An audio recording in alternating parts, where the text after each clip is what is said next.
करम फूटी, जल्दी जल्दी हाथ चला। घर का सारा काम पड़ा है। खाने में तो तू सबसे आगे है, काम तुझसे होता ही नहीं है।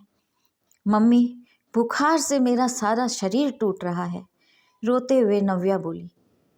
बचपन में माँ के गुजर जाने के बाद पिता ने दूसरी शादी कर ली थी। सौतेली माँ ने नव्या को अपशकुनी घोषित कर दिया।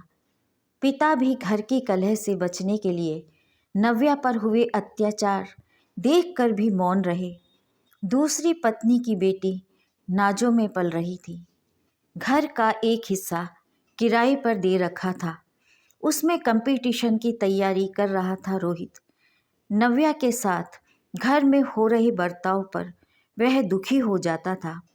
जब घर के सदस्य बाहर जाते तब नव्या एक जने का एक्स्ट्रा खाना बनाकर रोहित को ज़बरदस्ती खिलाती थी और कहती थी, पढ़ लो रोहित, खाना बनाने में अपना टाइम वेस्ट मत करो।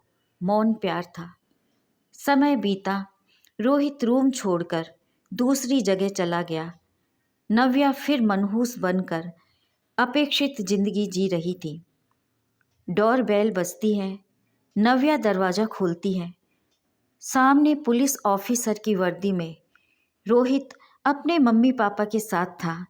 सामने रोहित को देखकर नव्या को लगा जैसे वह सपना देख रही है।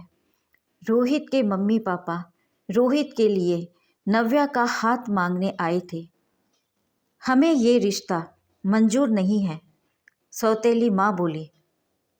चुप रहो, तुमने सारी जिंदगी इस बेटी पर अत्याचार किए। मैं चुप रहा, अब मैं चुप नहीं रहूँगा। हमें ये रिश्ता मंजूर है। मेरी बेटी भाग्यशाली है जो इतना अच्छा रिश्ता घर चलकर आया है। नव्या के सिर पर प्यार भरा हाथ फेरते हुए पिता बोले। भाग्यशाली शब्द सुनते ही नव्या की आंखों से अश्रुधार बह चली। नव्या आंसू पोंछती दूसरे कमरे में चली गई। पीछे पीछे रोहित भी आ गया। रोहित, तुमने मुझे इतना मान दिया। मैं तो बिल्कुल साधारण हूँ। तुम निश्चल हो। बिना स्वार्थ के तुमने मेरा ध्यान रखा। मेरे ऊपर नमक का कर्ज था। तुम्हें दुनिया के सारे सुख देकर भी मैं ये कर्ज उतारूंगा। इतना सम्मान, इतना प्यार जिंदगी में पहली बार मिला था नव्या को।